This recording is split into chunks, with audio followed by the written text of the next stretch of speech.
Ang nilagang itlog, hindi ito masustansyang pagkain.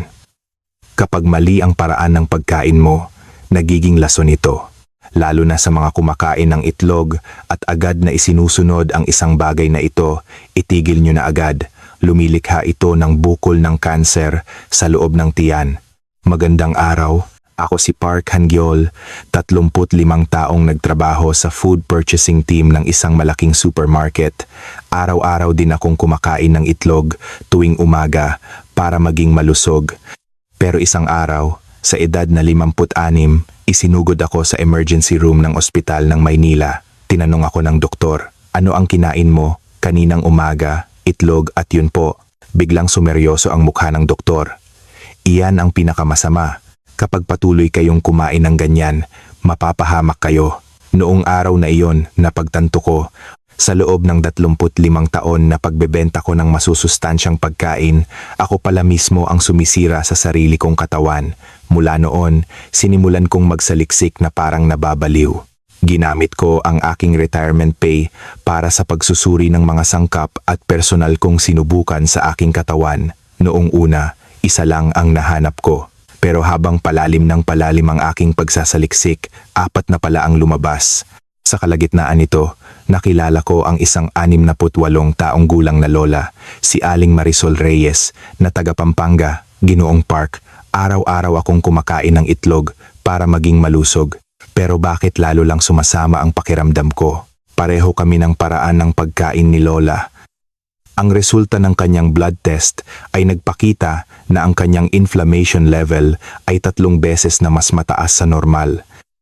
Sinabi ko sa kanya, Lola, kapag kumakain po kayo ng itlog, ito lang po ang tanggalin nyo. Makalipas ang 2 buwan, tumawag si Lola na umiiyak. Ginoong Park, bumaba raw po sa kalahati ang inflammation level ko. Mga kaibigan, 8 sa 10 tao ang ganito kumain. Malamang, 1 sa 4 na ito ay ginagawa nyo rin. Kung tatapusin nyo ang panonood ng video na ito, hinding-hindi kayo magkakaroon ng kanser dahil sa maling pagkain ng itlog. Sa halip, magiging mas malusog kayo ng 20 taon at magkakaroon pa kayo ng mas maraming pagkakataon na lumikha ng mga alaala kasama ang inyong pamilya. Kung kumain kayo ng nilagang itlog sa nakalipas na 1 linggo, pakipindot ang numero 1. Sa mga manonood hanggang sa huli, ibubunyag ko rin ang pinakamahusay na pagkaing isinasabay sa itlog na mabibili sa halagang 100 piso sa supermarket. Sige, magsisimula na tayo mula sa ika-4 na pwesto. Ang ika-4 ay green tea. Mga kaibigan, umiinom ba kayo ng 1 tasang green tea pagkatapos kumain ng nilagang itlog? Dahil medyo tuyo ang itlog, maraming tao ang umiinom ng green tea para banlawan ang bibig. Pero heto ang problema. Ninanakaw ng green tea ang lahat ng sustansya ng itlog. Ako mismo ang sumubok. Nagsuot ako ng continuous glucose monitor, kumain ng 2 itlog at agad uminom ng green tea. At isang nakakagulat na bagay ang nangyari. Napakababa ng protein absorption rate. Halos walang naabsorb. Bakit kaya? May isang sangkap sa green tea na nagbibigay ng mapaklang lasa. Ang sangkap na ito ay kumakapit ng mahigpit sa protina ng itlog. Dahil dito, tumitigas ang protina at hindi ito maabsorb ng ating katawan. Sa madaling salita, ganito iyon. Ang isang tray ng itlog ay nagkakahalaga ng 100 piso. May 10 piraso, di ba? Kung isasabay nyo iyan sa tsaa, para nyo na ring itinapon ang 100 piso sa inidoro. Walang sustansyang pumapasok at lahat ay lumalabas lang. Sa loob ng 25 taon, bilyon-bilyong halaga na ang naibenta ko sa supermarket, kaya alam ko, kapag mali ang kombinasyon, pera lang ang nasasayang. May isang 72 taong gulang na lolo sa Cebu City, si Mang Rolando de la Cruz. Araw-araw siyang kumakain ng 3 nilagang itlog at umiinom ng 2 tasang green tea tuwing umaga. Ginoong Park, kumakain ako ng protina para maging malusog, pero bakit parang wala akong lakas? Hinihingal ako kahit sa pag-akyat lang ng hagdan at nanghihina ang mga binti ko. Nang suriin ang kanyang dugo, napakababa ng kanyang protein level. Malapit na siyang magkaroon ng malnutrition. Sinabi ko kay Lolo, Lolo, Pagkatapos nyo pong kumain ng itlog, huwag po muna kayong iinom ng green tea nang hindi bababa sa 1 oras. Makalipas ang 1 buwan, tumawag si Lolo. Ginoong Park, ngayon, hindi na ako napapagod sa pag-akyat ng hagdan. Parang lumakas na ang mga binti ko. Simpleng pagitan lang sa oras ang ginawa, pero nagbago ang kanyang katawan. Mga kaibigan, ito ang tinatawag na food combination. Kahit ang masustansyang pagkain, kapag mali ang paraan ng pagkain, ay nagiging lason. Pero ang problema ay hindi lang sa green tea. Ganoon din sa black tea. Pareho rin sa barley tea.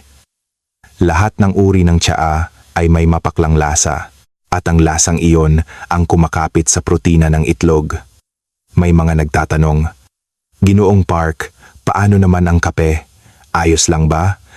Mas mainam ang kape kaysa green tea, pero hindi pa rin ito maganda. Nakakasagabal din ang kape sa pag-absorb ng protina ng itlog. Kaya, ano ang dapat gawin? Simple lang. At una, uminom ng green tea pagkatapos ng hindi bababa sa 1 oras matapos kumain ng itlog. Inumin ito pagkatapos ma-absorb ang protina. Pangalawa, kapag kumakain ng itlog, uminom ng 1 basong maligamgam na tubig sa halip na tsaa. Nakakatulong ang tubig sa panunaw. Pangatlo, kung talagang nauuhaw kayo, mas mainam ang simpleng tubig kaysa sa mainit na barley tea. Kung susundin nyo lang ito, 100% na ma-absorb ng katawan nyo ang sustansya ng itlog na inyong kinakain. Makakatipid kayo sa pera at mapapangalagaan pa ang inyong kalusugan. Ako rin, ngayon, hinding-hindi na ako umiinom ng tsaa agad pagkatapos kumain ng itlog.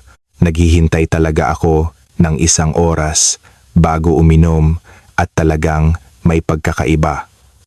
Lumalakas ang aking katawan. Simulan nyo na rin itong gawin ngayon.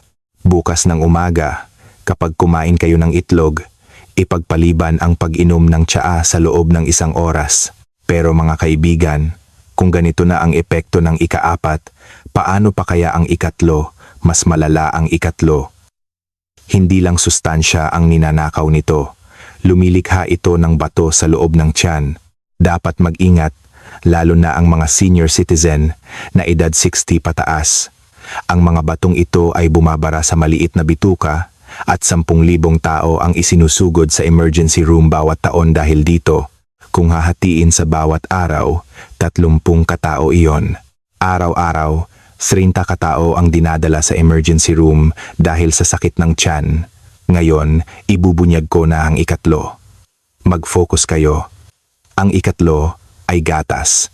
Mga kaibigan, sabay niyo bang kinakain ang nilagang itlog at gatas sa umaga?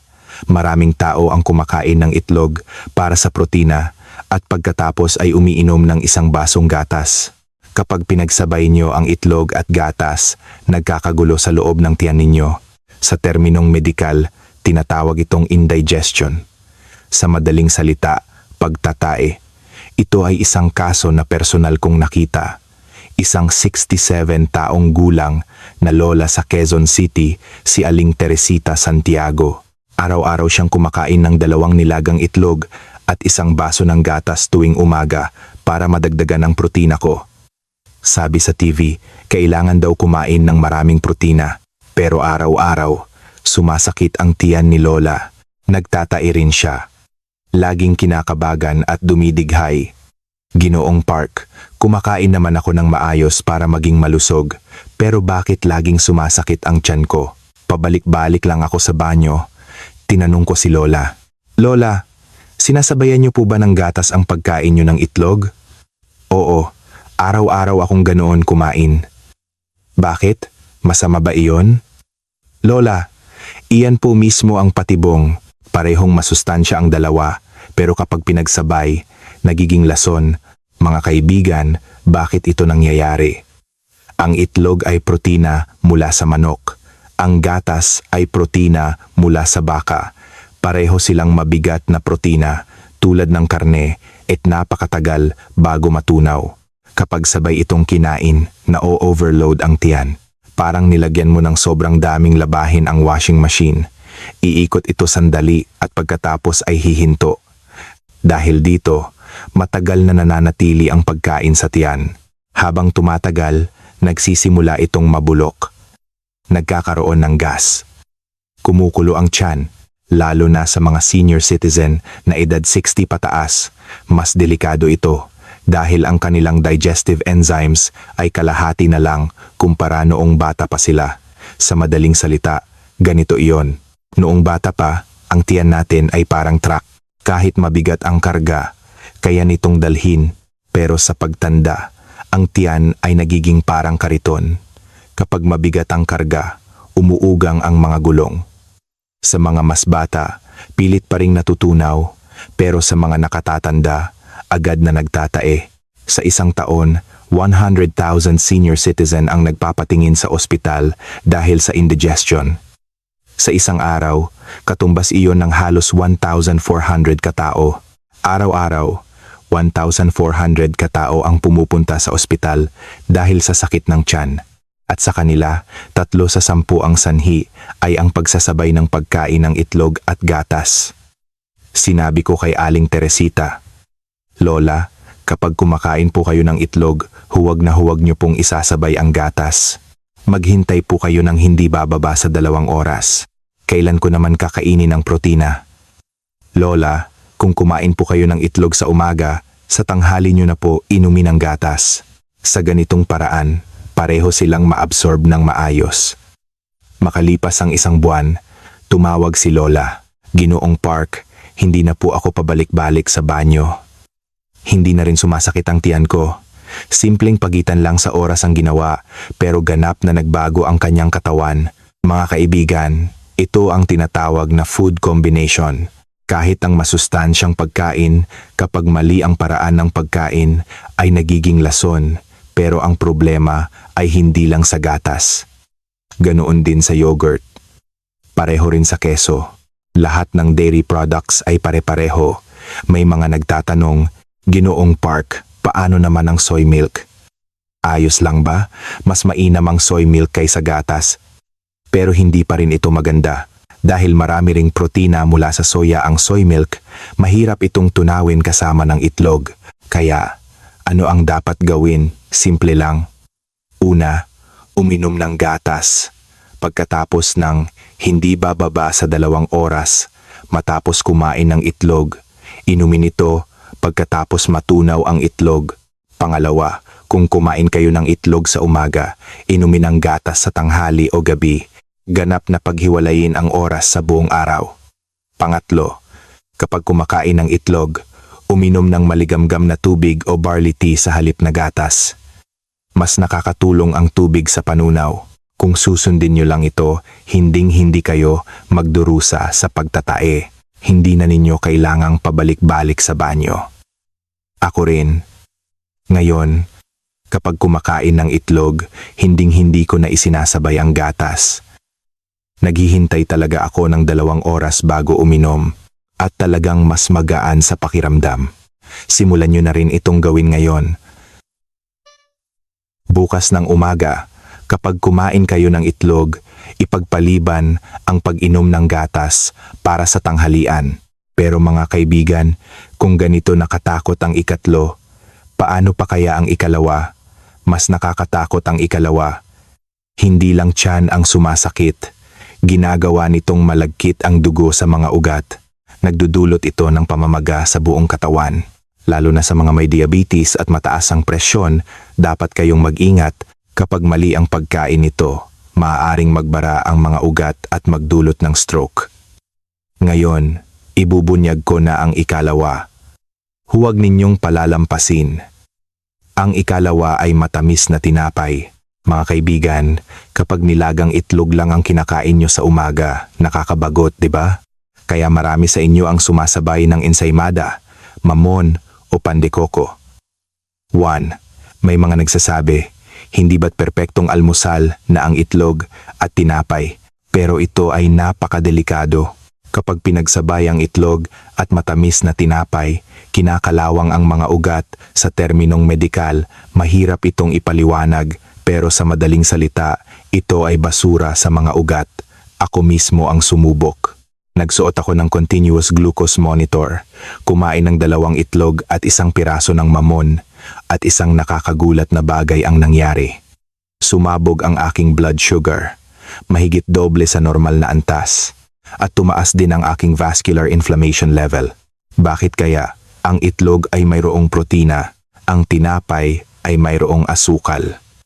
Kapag nagkita ang dalawang ito sa tiyan, nagkakaroon ng chemical reaction, at dahil dito, nabubuo ang isang malagkit na basura. Dumidikit ang basurang ito sa mga pader ng ugat. Nagsisimulang magbara ang mga ugat, hindi na dumadaloy ng maayos ang dugo. May isang putuput isang taong gulang na lolo sa Makati City, si Mang Ernesto Garcia. Araw-araw siyang kumakain ng 2 nilagang itlog at isang pan de coco tuwing umaga. Kapag itlog lang, nakakabagot, kaya sakto ang tinapay. Pero nitong mga huli, may kakaiba kay lolo. Madalas mamanhid ang kanyang mga kamay at paa. Nanlalabo na rin ang kanyang mga mata. Makati rin ang kanyang balat. Pumunta siya sa ospital, nagpa-blood test. Sumeryoso ang mukha ng doktor. Lolo, napakataas po ng inyong blood sugar. Ang edad ng inyong mga ugat ay mas matanda ng 10 taon kaysa sa inyong tunay na edad. Kapag nagpatuloy po ito, maaari kayong ma-stroke. Nagulat si lolo at nagtanong, Dok, hindi naman ako umiinom ng alak at naninigarilyo. Bakit po ganito? Tinanong ng doktor. Ano po ang kinakain niyo sa umaga? Itlog at tinapay po. Diyan po ang problema, lalo na ang matamis na tinapay, para itong lason. Tumawag sa akin si lolo. Ginoong Park, sabi ng doktor, huwag ko raw pagsabayin ng itlog at tinapay. Totoo po ba iyon? Opo, lolo, tama po. Lalo na ang matamis na tinapay, hindi po talaga pwede. Ginamit ko ang aking retirement pay para ipasuri ito. Napakaseryoso nito. Kapag nagsama ang protina ng itlog at asukal ng tinapay, nabubuo ang isang malagkit na lason. Ano ito? Ito ay basura na nagpapatanda sa mga ugat. Sa madaling salita, ganito iyon. Nakakita na ba kayo ng kinakalawang na bakal? Yung namumula sa kalawang. Ganoon din ang nangyayari sa mga ugat ng dugo. Nabubulok ito mula sa loob. At ano ang mangyayari? Una, mabilis na tumatanda ang balat. Biglang dumarami ang mga kulubot. Nagiging kulimlim ang mukha. Pangalawa, sumasakit ang mga kasukasuan. Nananakit ang buong katawan. Sa umaga, paggising, naninigas ang katawan. Pangatlo, nagbabara ang mga ugat. Maaaring ma-stroke. Maaaring atakihin sa puso. Sa isang taon, 1,000,000 senior citizen ang nagpapatingin sa ospital dahil sa mga komplikasyon ng diabetes. Sa isang araw, katumbas iyon ng halos 2,700 katao. Araw-araw at 2,700 katao ang pumupunta sa ospital dahil sa problema sa ugat. At sa kanila, 4 sa 10 ang sanhi ay ang pagsasabay ng pagkain ng itlog at matamis na tinapay. Sinabi ko kay Mang Ernesto, Lolo, kapag kumakain po kayo ng itlog, huwag na huwag niyo pong isasabay ang tinapay, lalo na ang matamis na tinapay, para na po itong lason. Ano po ang kakainin ko? Nakakabagot naman kung itlog lang. Lolo, kapag kumakain po kayo ng itlog, isabay niyo po ang gulay. Pipino, lechugas, bell pepper, ang mga ito ay hindi nakakabagot at naglilinis pa ng mga ugat. Makalipas ang 2 buwan, bumalik si Lolo sa ospital. Nagpa-blood test. Nagulat ang doktor. Lolo, paano niyo po ito ginawa? Bumalik na po sa normal ang inyong blood sugar. Nakangiting sinabi ni Lolo. Sinunod ko lang po ang sinabi ni Ginoong Park Han-gyol. Itinigil ko ang tinapay at kumain ng gulay. Kaya ganito ang nangyari. Mga kaibigan, ito ang kapangyarihan ng pagkain. Kapag mali ang pagkain, lason. Kapag tama, gamot. Pero ang problema ay hindi lang sa pan de coco. Ganoon din sa ensaymada. Pareho rin sa mamon. Lahat ng tinapay na may asukal ay delikado. Kahit ang pandesal, dapat mag-ingat. 2. Ang pandesal ay mayroon ding asukal. 1-3 kaunti lang pero hindi pa rin maganda kung isasabay sa itlog. May mga nagtatanong, Ginoong Park, paano naman ang whole wheat bread? Ayos lang ba? Mas mainam ang whole wheat bread kaysa sa puting tinapay. Pero hindi pa rin ito maganda. Ang whole wheat bread ay puro carbohydrates din, kaya kapag isinabay sa itlog, tataas ang blood sugar. Kaya ano ang dapat gawin? Simple lang. Una, kapag kumakain ng itlog, huwag na huwag isasabay ang tinapay. Lalo na ang matamis na tinapay, itigil na ng tuluyan. Pangalawa, kapag kumakain ng itlog, kumain ng gulay, pipino, lechugas, bell pepper, cherry tomatoes, ito ang gamitin para banlawan ang bibig. Pangatlo, kung gusto nyo talagang kumain ng tinapay, kainin ito 3 oras pagkatapos kumain ng itlog. Kainin ito pagkatapos matunaw ang itlog. Kung susundin nyo lang ito, babata ng 10 taon ang inyong mga ugat.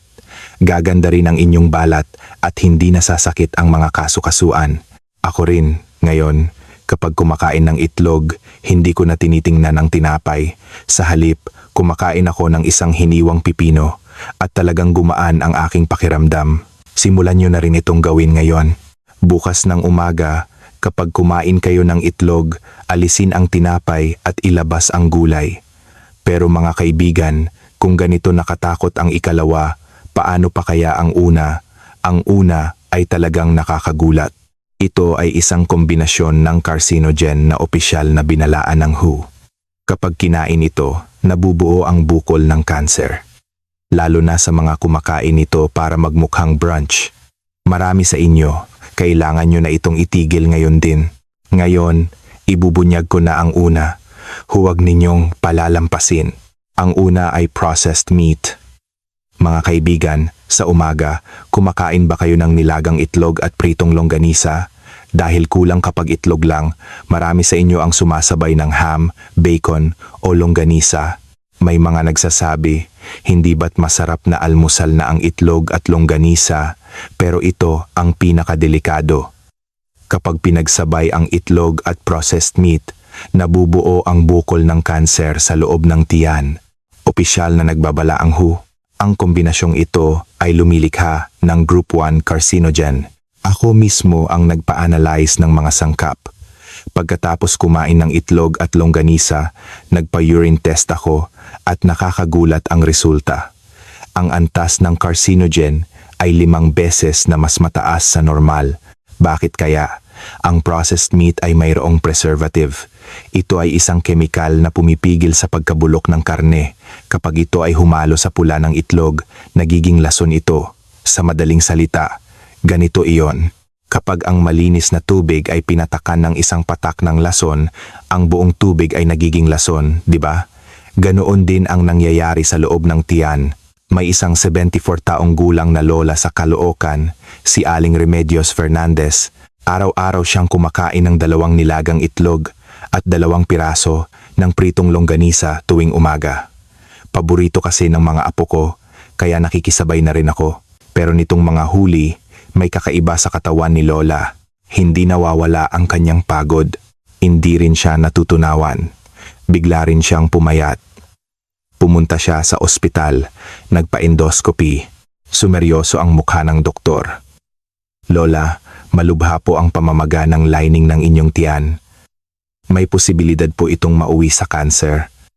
Kailangan po kayong sumailalim sa masusing pagsusuri. Umiiyak na nagtanong si Lola.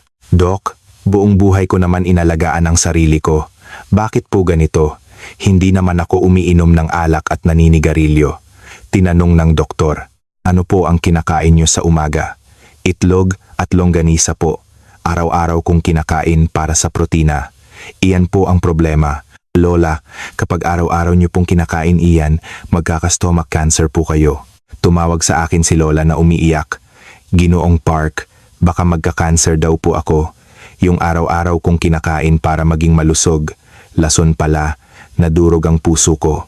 Ang mga longganisang iyon na at 35 taon kong ibinenta sa supermarket.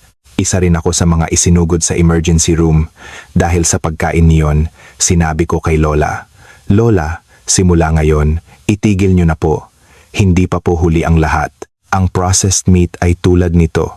Ham, longganisa, bacon, spam, lahat ito ay processed meat. Ito ay karneng ginawa sa pabrika. Mayroon itong kemikal na pumipigil sa pagkabulok. Ito ang nagpapanatili sa kulay rosas ng karne at nagpapatagal nito. Pero ang kemikal na ito, kapag humalo sa sangkap sa pula ng itlog, nagiging matinding lason. Ito ang sangkap na lumilikha ng cancer. Opisyal na inihayag ng IARC ng WHO. Ang processed meat ay kasing delikado ng sigarilyo. Lalo na kapag isinabay sa itlog, ang lason ay tumataas ng 10 beses. Sa isang taon, 30,000 senior citizen ang namamatay dahil sa stomach at colon cancer. Sa isang araw, katumbas iyon ng 82 katao. Araw-araw, 82 katao ang namamatay dahil sa cancer. At sa kanila, 3 sa 10 ang nagkakanser dahil sa pagsasabay ng pagkain ng itlog at processed meat. Sinabi ko kay Aling Remedios, "Lola, itapon niyo na po agad ang longganisa. Sa halip, kumain po kayo ng nilagang dibdib ng manok o tokwa." Ginoong Park, pero hindi pa po ba huli ang lahat? May pamamaga na po. Hindi po. Kung magbabago po kayo simula ngayon, pwede pa. Ang ating katawan ay may kakayahang magpagaling sa sarili. 6 na buwan ang lumipas, bumalik si Lola sa ospital. Nagpa-endoscopy. Nagulat ang doktor at sinabi, "Lola, halos nawala na po ang pamamaga. Paano niyo po ito ginawa?" Nakangiting sinabi ni Lola,